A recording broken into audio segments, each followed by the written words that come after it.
Hello दोस्तों, आज की वीडियो में मैं आपको लाल किले का इतिहास बताने वाला हूं, जो आप किसी ने नहीं बताया।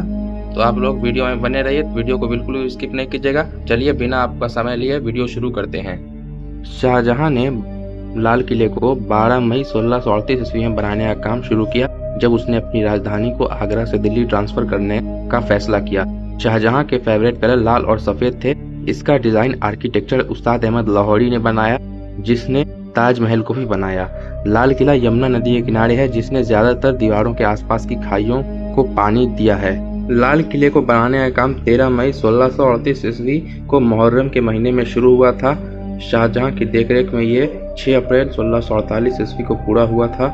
लाल किले की सीमा की दीवारें पुराने सलीमगढ़ किले से मिलती है। दोस्तों, सलीमगढ़ किले के बारे में आपको बता दूं कि सलीमगढ़ किले को शेर शाह सूरी के बेटे इस्लाम शाह सूरी ने यमुना नदी के टापू पर बनाया था। टापू उसको कहते हैं जो चारों तरफ से पानी से घिरा होता है, बीच में जमीन होती है। जब इसको बनवाया गया था तब इसके एक तरफ यमुना नदी बहती थी, तो इसके दूसरी तरफ अरावली की पहाड़ियां होती थी। पहले यह किला लाल किले के अंदर नहीं पड़ता था, लेकिन बाद में जब दिल्ली की गद्दी पर मुगल बादशाह शाहजहां बैठे, तब उन्होंने इस किले को लाल किले से जोड़ दिया। शाहजहां के बेटे औरंगजेब ने राजा के निजी क्वार्टर में मोती मस्जिद को जोड़ा। महल के एंट्री गेट को और ज्यादा घुमावदार बनाने के लिए 2 मेन दरवाजों के सामने बावड़ीकन बनाया। देखो, बावड़ीकन उसको कहते हैं जो गोल सा महल होता है या कोई ऑफिस होता है ना, उसी को हम बावड़ीकन कहते हैं। औरंगजेब के बाद मुगल सल्तनत के प्रशासनिक और राजकोषीय ढांचे में गिरावट आई और 18वीं सदी में महल का डाउनफॉल शुरू हुआ। 1712 ईस्वी में जहांदार शाह मुगल बादशाह बने। अपनी हुकूमत की शुरुआत के 1 साल के अंदर शाह का कत्ल कर दिया गया और उनकी जगह फखरुद्दीन ने हुकूमत किया। देखो, फखरुद्दीन के बारे में कहा जाता था कि वो बहुत ही सीधा साधा बंदा था और अपने सलाहकार के बहकावे में आ जाया करता था। तो 1739 ईस्वी में फारसी बादशाह नादिर शाह ने लगभग 2 लाख सैनिकों की मजबूत मुगल सेना को आसानी से हिरा दिया। मयूर सिंहासन के साथ लाल किले को लूट लिया। मयूर सिंहासन मतलब कहते हैं कि वो मोर की तरह जो है वो सिंहासन होता है, जो कि राजा महाराजा लोग बैठते थे। नादिर शाह 3 महीने के बाद फारस लौट गया, एक बर्बाद शहर और एक कमजोर मुगल सल्तनत को मोहम्मद शाह के पास छोड़ गया। मुगल सल्तनत की अंदरूनी कमजोरी ने मुगलों को दिल्ली का सिर्फ नाम का हुक्मरान बना दिया और 1752 की संधि ने मराठों को दिल्ली की गद्दी का रक्षक बना दिया। 1760 में मराठाओं ने अहमद शाह दुर्रानी की सेनाओं से दिल्ली की हिफाजत के लिए पैसा इकट्ठा करने के लिए दीवाने खास की छत को हटा दिया और पिघला दिया। 1761 में पानीपत की तीसरी लड़ाई में मराठों के हारने के बाद अहमद शाह दुर्रानी ने दिल्ली पर हमला किया। 10 साल बाद निर्वासित राजा मतलब इसको कहते हैं जिस राजा को देश बदल कर दिया गया, राजा अहमद शाह आलम के कहने पर मराठों ने रोहिल्ला अफगानों से दिल्ली को वापस ले लिया। मराठा सेना के कमांडर महादजी सिंधिया ने शाह आलम को गद्दी पर बहाल किया। 1764 में भरतपुर के जाट शासक महाराजा जवाहर सिंह, जो कि महाराजा सूरजमल सिंह के बेटे थे, उन्होंने दिल्ली पर हमला किया और 5 फरवरी 1765 को दिल्ली के लाल किले पर कब्जा कर लिया। 2 दिन बाद मुगलों से नजराना लेकर अपनी फौज किले से हटा ली। नजराना मतलब कि कोई चीज महल की जो उन्हें पसंद आई, और जाटों ने मुगलों की शान कही जाने वाली राजगद्दी और लाल किले के दरवाजे को यादगार के तौर पर छीन लिया। और आज ये गद्दी डीग के महल में है और ये दरवाजे भरतपुर के लोहागढ़ किले में है। 1783 में जस्सा सिंह अहलूवालिया, जस्सा सिंह रामगढ़िया और बघेल सिंह धालीवाल के अंडर में सिख मसलों ने दिल्ली और लाल किले पर जीत हासिल की। सभी ने 40,000 फौज के साथ मिलकर अवध से जोधपुर तक के इलाके को लूटा। बातचीत के बाद सिख फौज दिल्ली छोड़ने और मुगल बादशाह शाह आलम को बहाल करने पर राजी हो गई।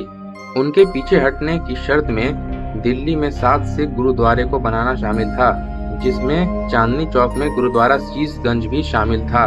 1788 में मराठा फौज ने मुगल बादशाह को सुरक्षा देने के साथ साथ लाल किले और दिल्ली पर कब्जा कर लिया। महादजी सिंधिया ने सिखों के साथ एक संधि पर सिग्नेचर किए, जिसमें उन्हें दिल्ली में न आने या राखी श्रद्धांजलि न मांगने की चेतावनी दी गई थी। 1803 में दूसरे एंग्लो मराठा युद्ध के बाद किला ईस्ट इंडिया कंपनी के कंट्रोल में आ गया। दूसरे एंग्लो मराठा युद्ध के दौरान ईस्ट इंडिया कंपनी की फौज ने दिल्ली की लड़ाई में दौलत राव सिंधिया की मराठा फौज को हराया। इससे शहर पर मराठा कंट्रोल और लाल किले पर उनका कंट्रोल खत्म हो गया। जंग के बाद ब्रिटिश ईस्ट इंडिया कंपनी ने मुगल क्षेत्रों का प्रशासन यानी एडमिनिस्ट्रेशन अपने हाथ में ले लिया और लाल किले में एक रेजिडेंट की नियुक्ति की यानी कर्मचारियों को बहाल किया। किले पर कब्जा करने वाले आखिरी मुगल बादशाह Bahadur Shah Zafar East India Company के खिलाफ 1857 के विद्रोह का प्रतीक बन गए, जिसमें शाहजहानाबाद, जो अभी ओल्ड दिल्ली के नाम से जाना जाता है, के लोगों ने हिस्सा लिया था। मुगल सत्ता की सीट के रूप में अपनी स्थिति और अपनी रक्षात्मक क्षमताओं के बावजूद लाल किला अंग्रेजों के खिलाफ 1857 के विद्रोह के दौरान जुड़ाव का स्थल नहीं था।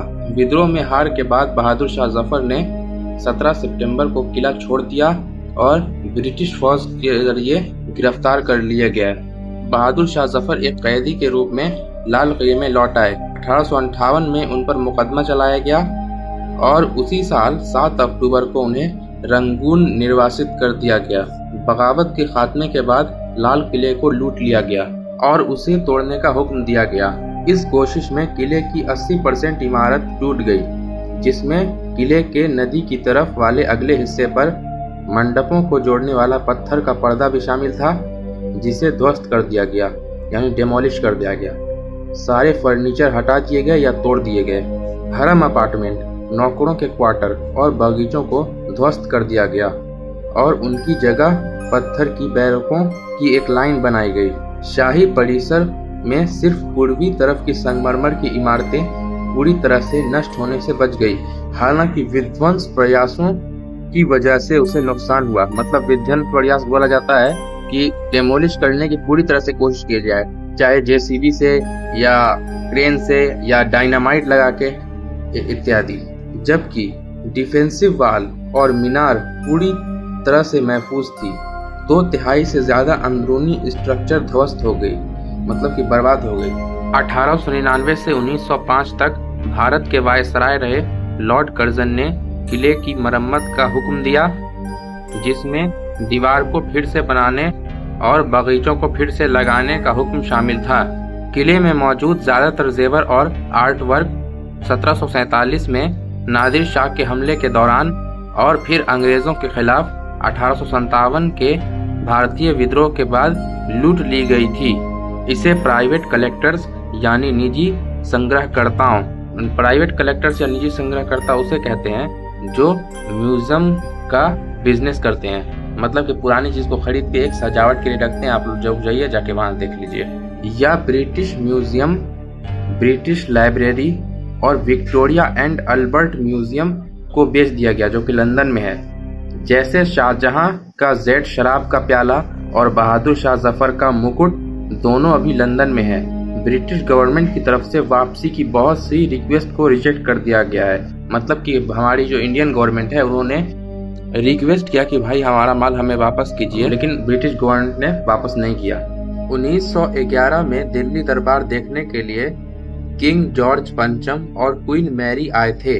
उनके दौरों की तैयारी में कुछ इमारतों को फिर से बनाया गया। लाल किला पुरातत्व संग्रहालय को यानी कि आर्कोलॉजिकल म्यूजियम यानी पुराने जमाने के म्यूजियम को डरम हाउस से मुमताज महल में बदल दिया गया। INA ट्रायल, जिसे लाल किला ट्रायल के नाम से जाना जाता है, आजाद हिंद फौज के कई अधिकारियों के कोर्ट मार्शल के बारे में बताता है। पहला ट्रायल नवंबर और दिसंबर 1945 के बीच लाल किले में हुआ था। 15 अगस्त 1947 को भारत के पहले प्रधानमंत्री पंडित जवाहरलाल नेहरू ने लाहौर गेट पर भारतीय झंडा फहराया। देखिए दोस्तों, आप जैसा कि तस्वीर में देख सकते हैं, लाहौर गेट वो गेट है जिससे जितने टूरिस्ट हैं सारे लोग अंदर जाते हैं किले के। भारत की आज़ादी के बाद इस जगह में कुछ बदलाव हुए और लाल किले का इस्तेमाल मिलिट्री कंटेनमेंट मतलब कि सैन्य छावनी यानी जिसको हम लोग कहते हैं आर्मी एरिया के रूप में किया जाता रहा। किले का एक महत्वपूर्ण हिस्सा 22 दिसंबर 2003 तक भारतीय सेना के कंट्रोल में रहा। उसके बाद इसे रिस्टोरेशन के लिए आर्कियोलॉजिकल सर्वे ऑफ इंडिया को दिया गया। तो दोस्तों आज की वीडियो में बस इतना है। उम्मीद करता हूँ आपको वीडियो अच्छी लगी होगी। वीडियो अच्छी लगी तो वीडियो को लाइक करें, चैनल को सब्सक्राइब करें, साथ ही कमेंट करके बताएं कि इसमें क्या कमी रह गई है ताकि मैं उसे सुधार सकूं। और अगले वीडियो में मैं आपको इससे रिलेटेड कुछ क्वेश्चन आंसर बताऊंगा जो आपको आगे एग्जाम में काम आएगा। तो चलिए, थैंक यू।